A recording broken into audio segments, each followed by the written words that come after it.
Graças a Deus pelo que fizemos até agora, pelo que cantamos, pelo que oramos. Mas neste momento eu quero convidá-lo a abrir a sua Bíblia comigo. No livro do profeta Samuel. Nós vamos estudar o capítulo de número 29. Dando sequência à nossa série de exposições bíblicas neste livro. Primeiro livro do profeta Samuel, capítulo de número 29.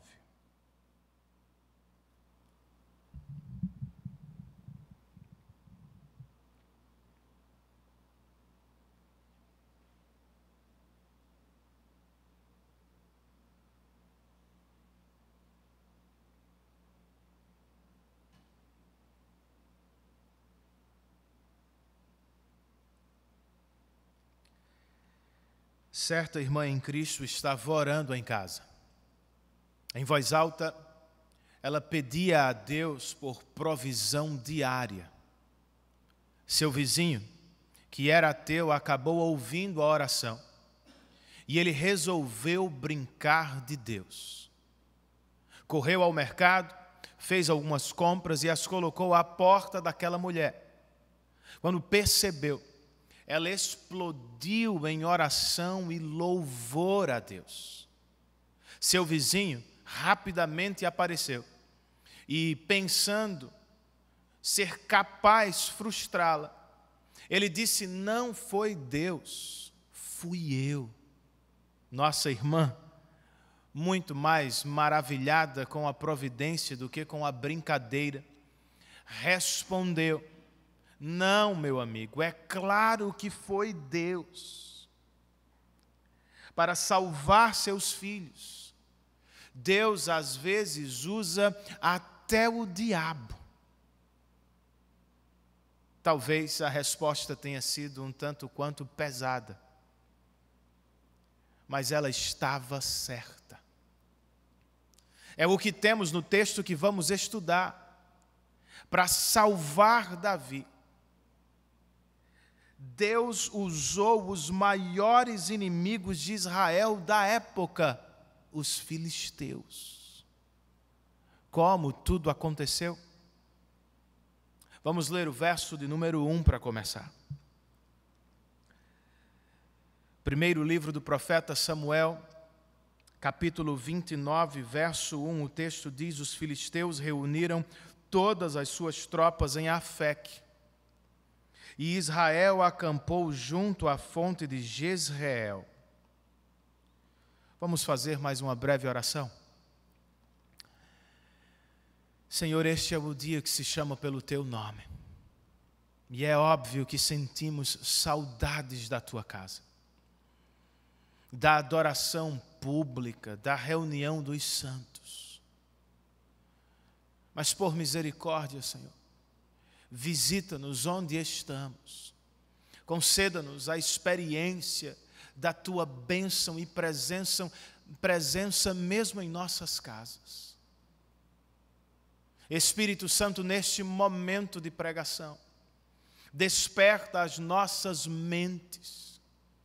Ajuda-nos a manter o foco, a ter atenção. Aquece o nosso coração ao Espírito com a mensagem do Evangelho. E ao término desta pregação, abre as nossas bocas para o louvor da Tua glória. Nós precisamos de Tua assistência, Espírito. E a rogamos ao Pai, em nome e por amor de Jesus Cristo, nosso Salvador. Amém.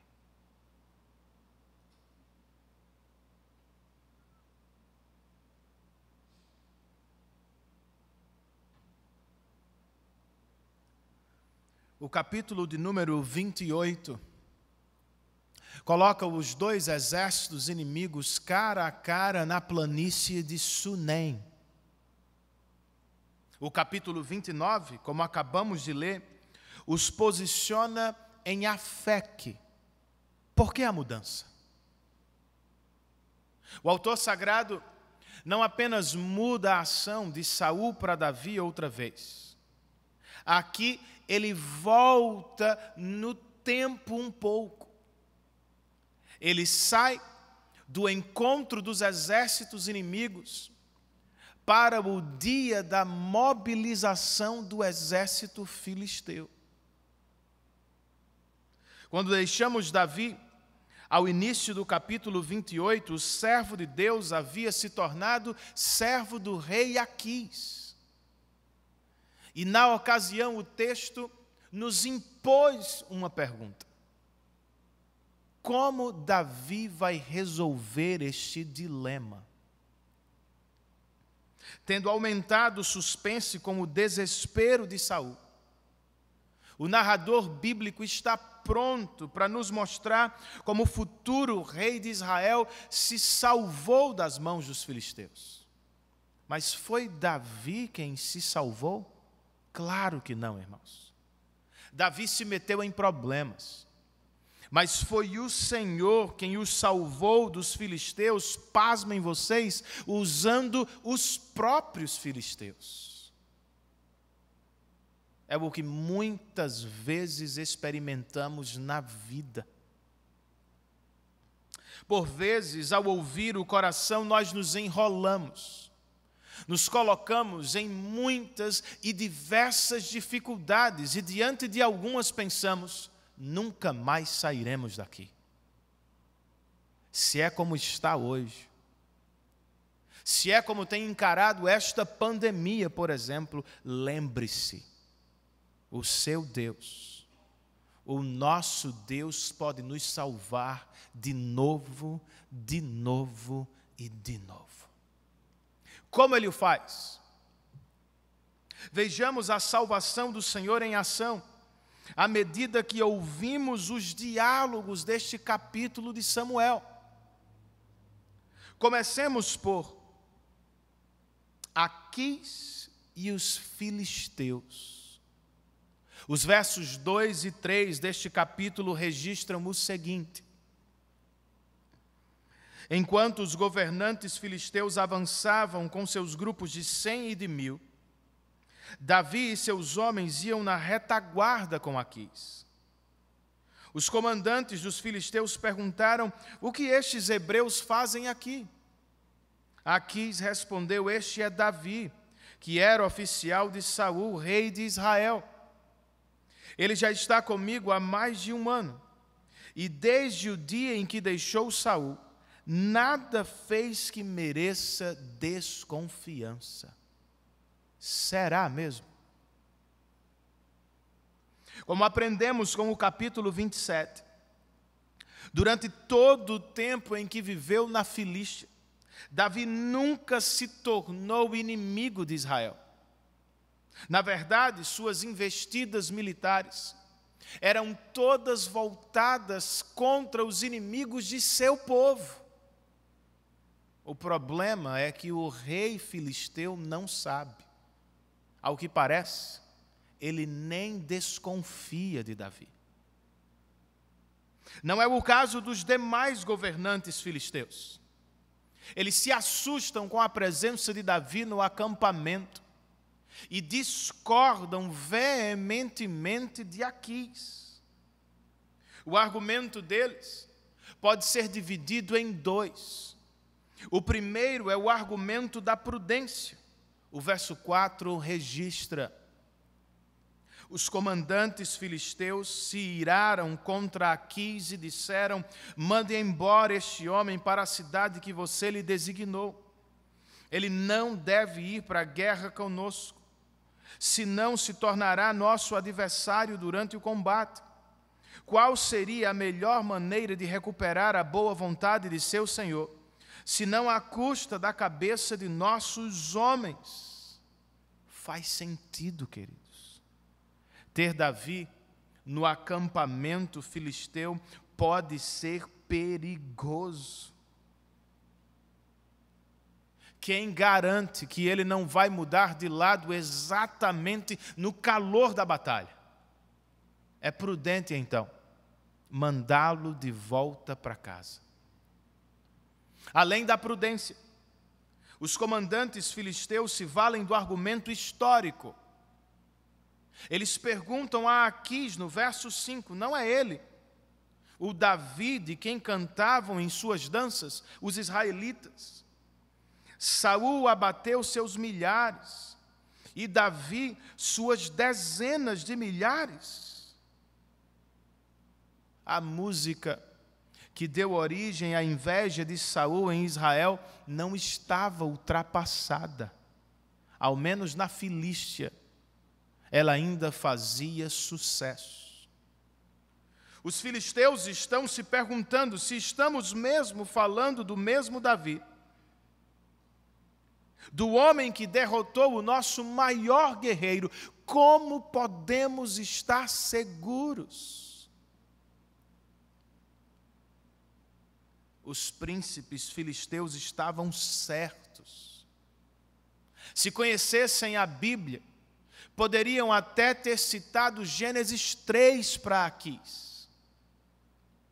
Foi Deus quem disse para a serpente, por trás da qual estava o próprio Satanás: porém inimizade entre você e a mulher, entre a sua descendência e o descendente dela. Este lhe ferirá a cabeça, e você lhe ferirá o calcanhar.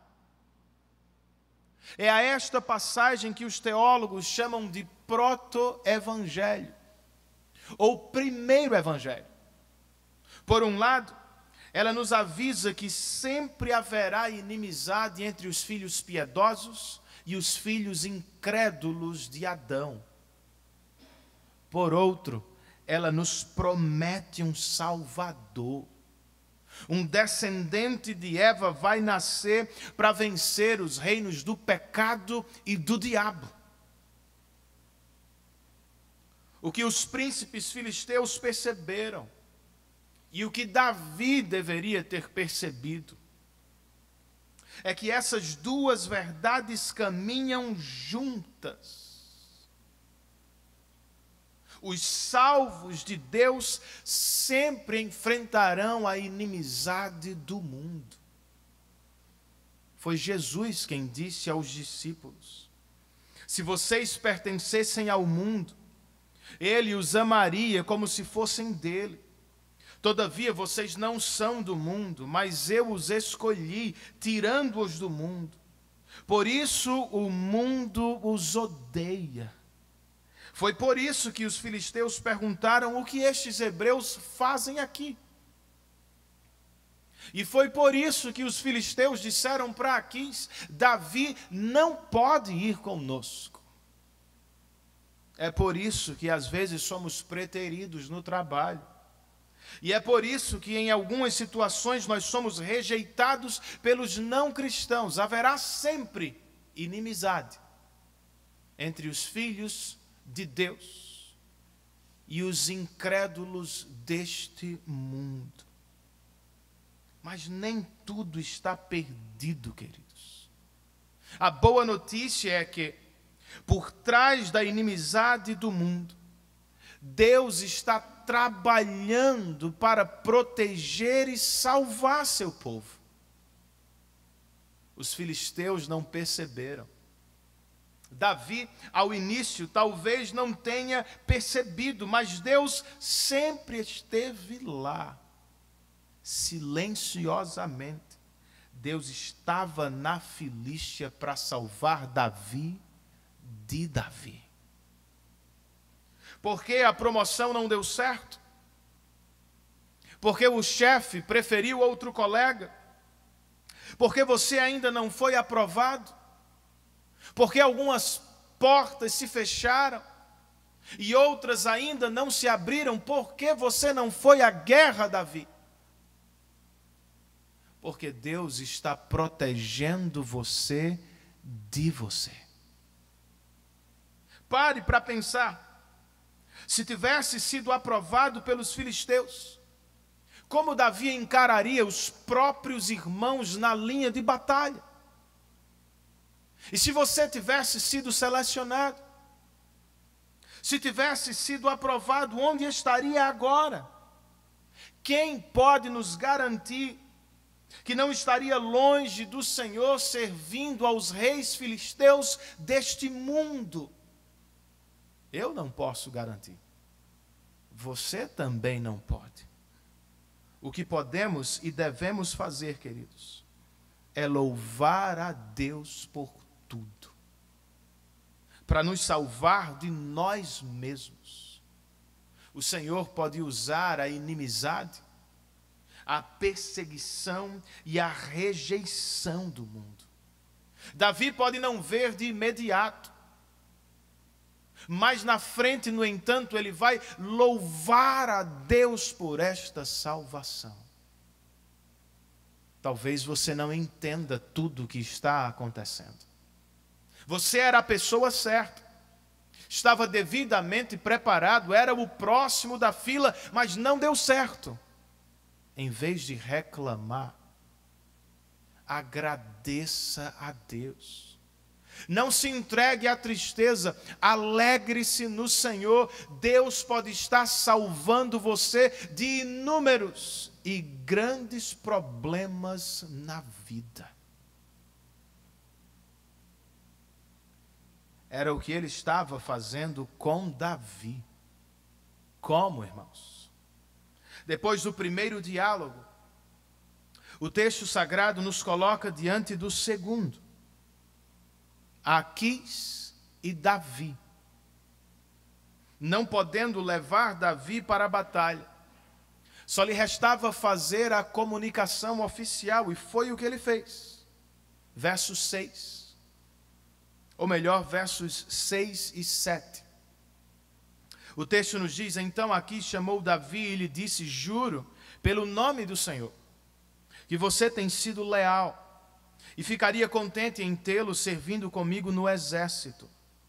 Desde o dia em que você veio a mim, nunca desconfiei de você, mas os governantes não o aprovam. Agora volte e vá em paz. Não faça nada que desagrade os governantes filisteus. O evangelho segundo Aquis, volte e vá em paz, deveria ter alegrado o coração de Davi. Era a salvação de Deus para ele. Davi não vai mais lutar contra o próprio povo. Em vez de alegria, o que Davi manifesta aqui é insatisfação. O texto registra que ele perguntou no verso 8: o que foi que eu fiz? O que descobriste contra teu servo desde o dia em que cheguei? Por que não posso ir lutar contra os inimigos do rei, meu senhor? O que Davi estava fazendo, Renan? Bem, há duas possibilidades. Uma, como comenta o puritano Matthew Henry, é a seguinte: Davi parecia ansioso para servir a Filístia, mas na verdade estava ansioso para ir embora. Ele só não queria que Aquis soubesse. A outra possibilidade é: os governantes filisteus perceberam corretamente a intenção de Davi. Ele se voltaria contra eles no calor da batalha.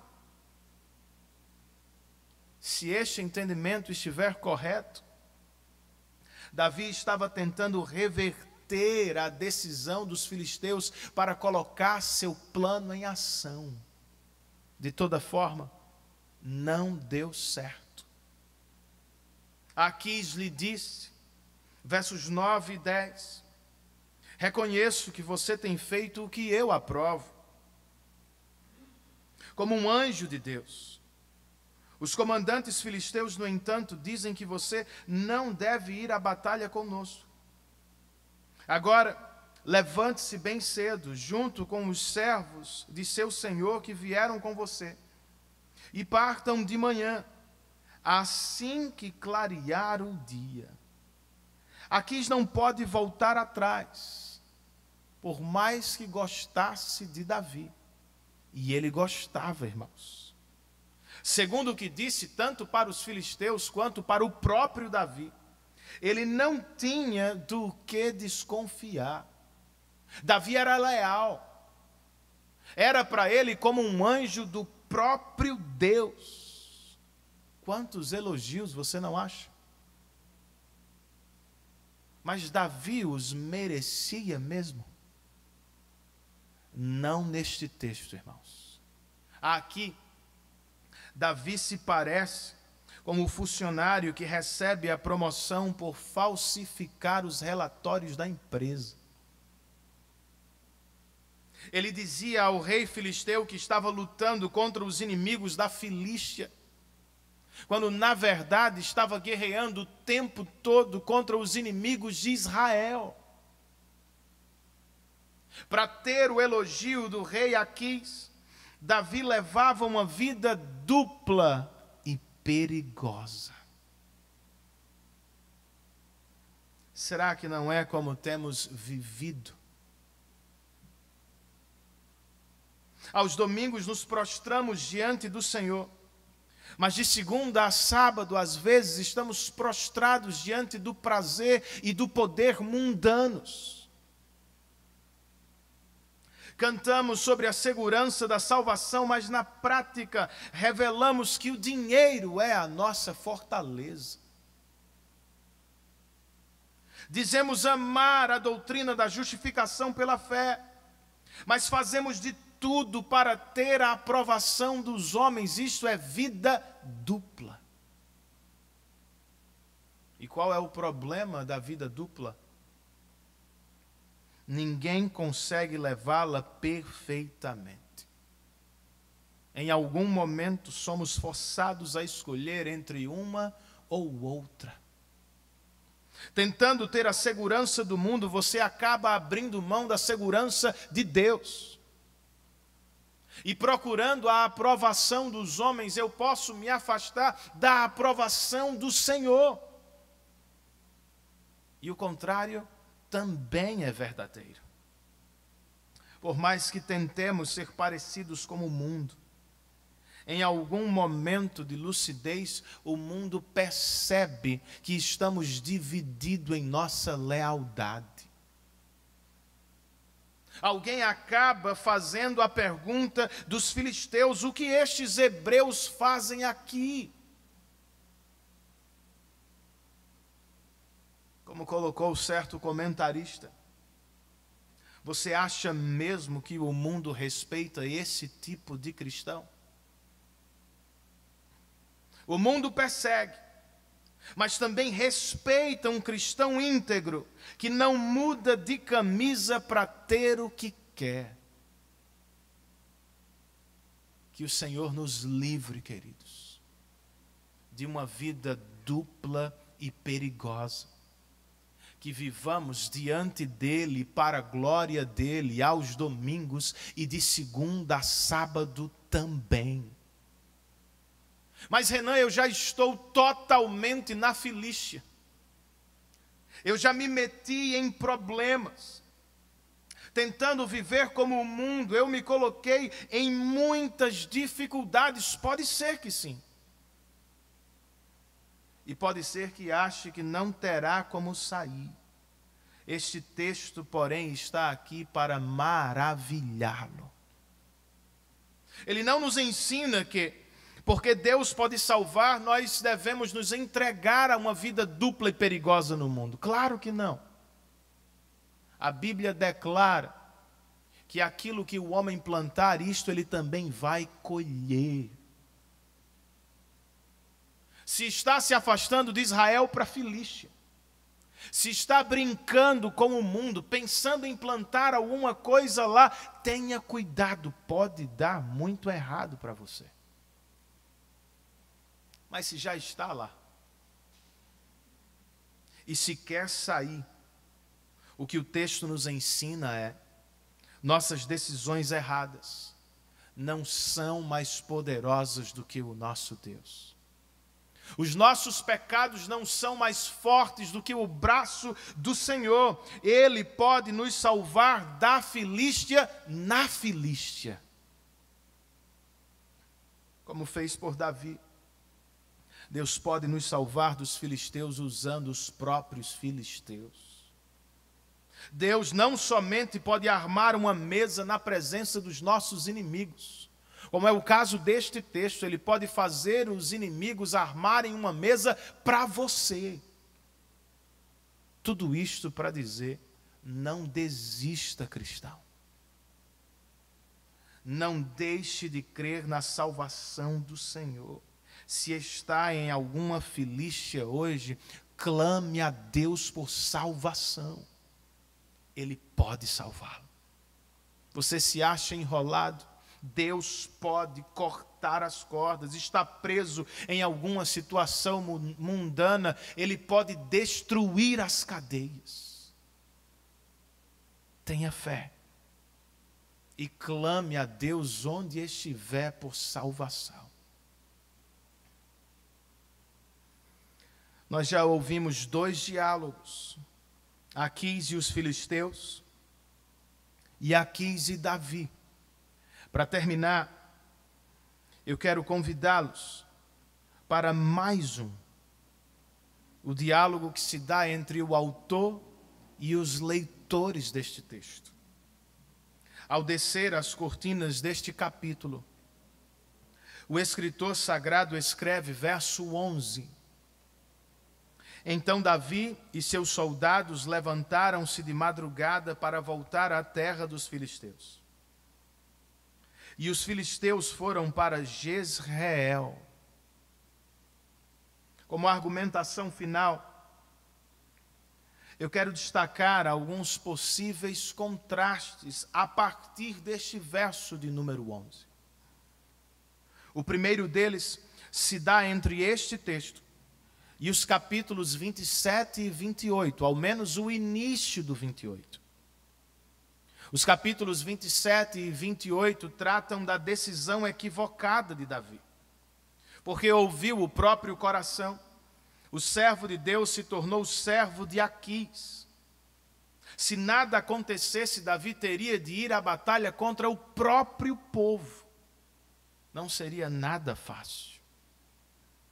E mesmo que mudasse de lado, como ficaria sua relação internacional com outros povos? Quem confiaria nele no futuro?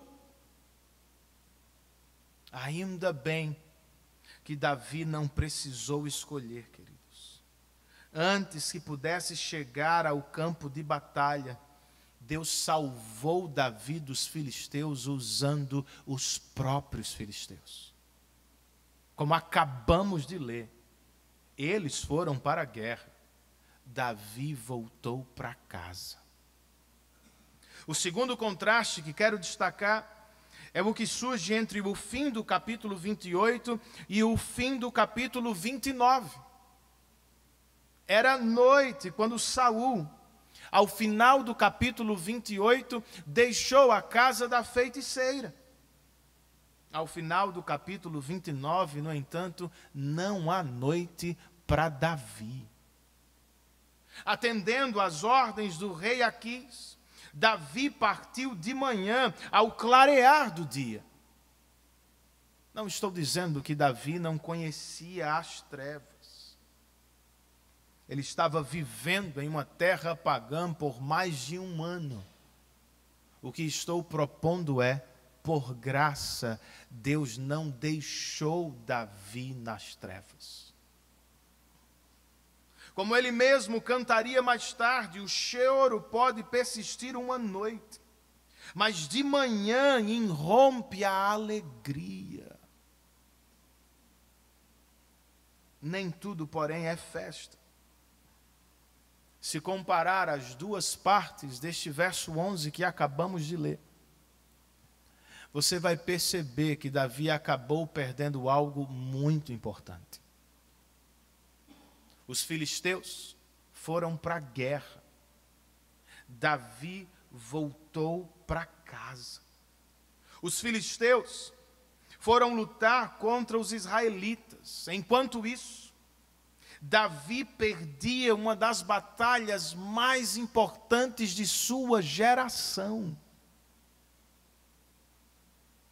por seu envolvimento com o mundo, Davi não esteve presente no dia da necessidade do povo de Israel.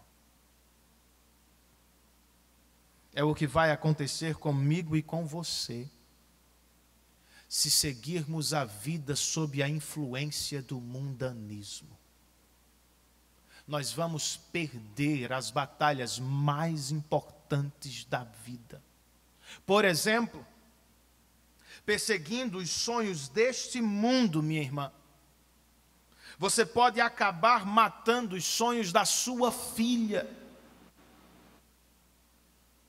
Prostrado ao altar do sucesso profissional, eu posso sacrificar minha família, buscando o prazer egoísta do nosso tempo. Inevitavelmente vamos negligenciar os mais queridos do nosso coração no dia da necessidade. É o que quer para você e sua casa? Os filisteus vão acabar com os israelitas. E porque ouviu o próprio coração, porque cedeu a uma perspectiva de vida mundana, Davi não estará lá para ajudar.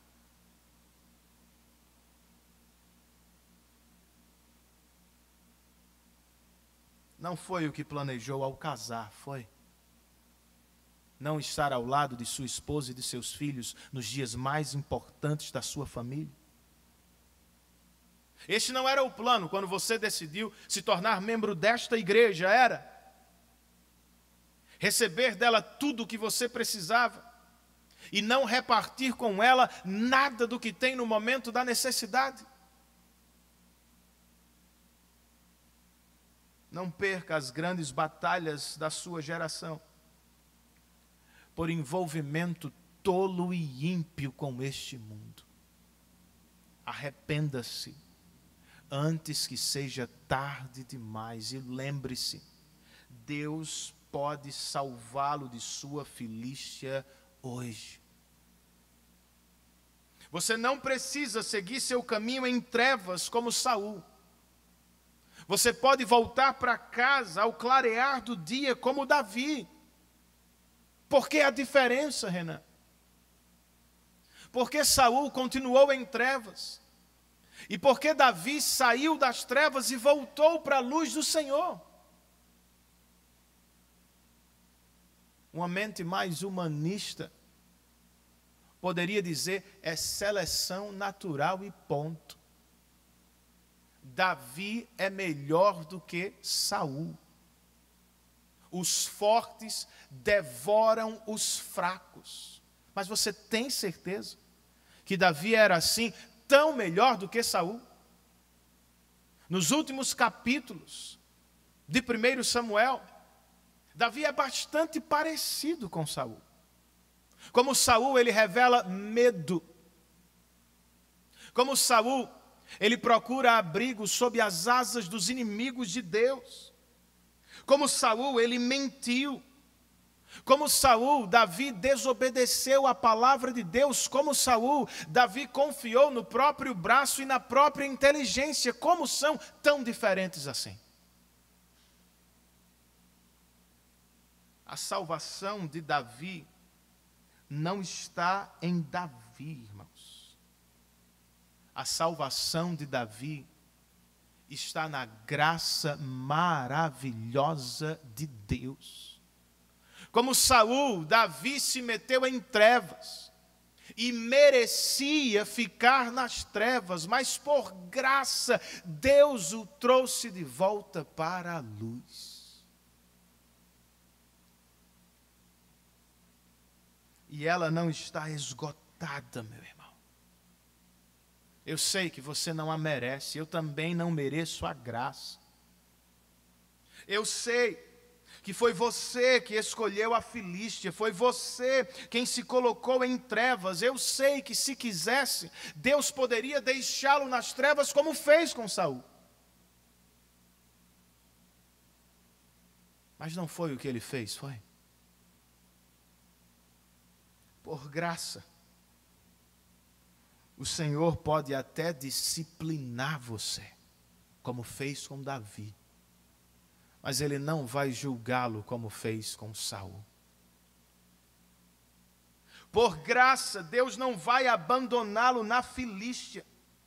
O Senhor vai levá-lo de volta à segurança de Israel. Que esta palavra alcance o seu coração. Você que é cristão, mas anda longe. Você que é nascido de novo, mas que tem vivido no mundo como se não fosse. Você não está tão longe. A mão da graça de Deus pode alcançá-lo hoje. Mas como, Renan? Como Ele o faz? Deus não pode fingir que não viu os pecados de Davi. Não pode simplesmente varrer os meus para debaixo do tapete. Então, como é que Ele pode perdoar? Como Deus pode me salvar sem me condenar por meus pecados? Embora, de maneira justa, quase sempre tenhamos Davi como um tipo de Cristo. Neste capítulo, é o rei filisteu quem nos aponta para o Evangelho. Aquis disse de Davi a Davi: você tem sido leal. Desde o dia em que veio a mim, nunca desconfiei de você. O autor sagrado sabe, e eu e vocês sabemos, que esta fala de Aquis não representa a verdade sobre Davi. Para ser justo com o servo de Deus, esta fala não representa a verdade sobre nenhum de nós. Não somos perfeitamente confiáveis, totalmente leais, somos pecadores. No entanto, no dia do julgamento de Jesus, Pilatos usou palavras quase idênticas. Na versão lucana, ele disse aos religiosos de Jerusalém: eu o examinei na presença de vocês e não achei nenhuma base para as acusações que fazem contra ele. Na versão joanina, o mesmo político disse de Jesus: não acho nele motivo algum de acusação. É apenas porque essas palavras, falsamente ditas sobre Davi, é apenas porque essas palavras são verdadeiras sobre Jesus, que nós podemos ter um Salvador que nos arranca das trevas. A grande diferença entre Davi e Saul não é que um é digno e o outro indigno. A grande diferença entre nós e os incrédulos é que nós aceitamos pela fé aquele que se entregou na cruz do Calvário para nos salvar. Jesus não merecia as acusações. Ele merecia todos os elogios do Pai. Mas para nos salvar da condenação eterna, o totalmente digno recebeu o pagamento completo por todos os nossos pecados. Dessa forma, cumprindo a justiça de Deus e sendo perfeitamente amoroso e misericordioso, em seu próprio sacrifício, Ele pôde nos transportar do nosso reino de trevas para o reino de luz de seu Pai. Esta é a sorte de Davi. Foi a minha e pode ser a sua, se pela fé e em arrependimento você abraçar o Salvador Jesus Cristo hoje. Se sabe que está em trevas, e se percebe que anda perdendo as grandes batalhas desta vida, abra mão de sua suposta dignidade. Desista de perseguir o próprio caminho, pare de seguir o seu coração e entregue-se aos cuidados do Salvador.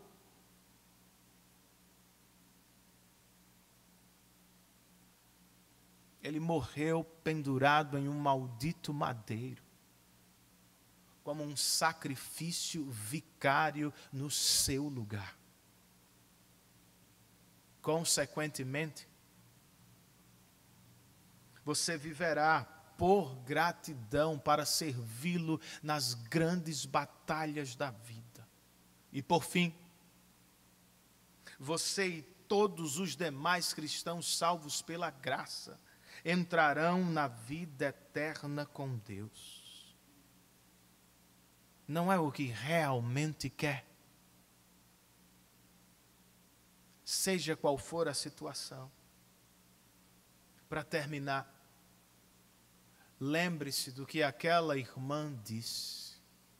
Em tom de brincadeira, ela estava pregando um sermão bíblico para salvar os filhos. Deus às vezes usa até o diabo. Foi o que ele fez na Filístia. Para salvar Davi dos filisteus, o Senhor usou os próprios filisteus. Quantas vezes Ele não fez o mesmo por nós? E quantas vezes mais Ele precisará fazer para que nos rendamos, para que o adoremos de todo o coração.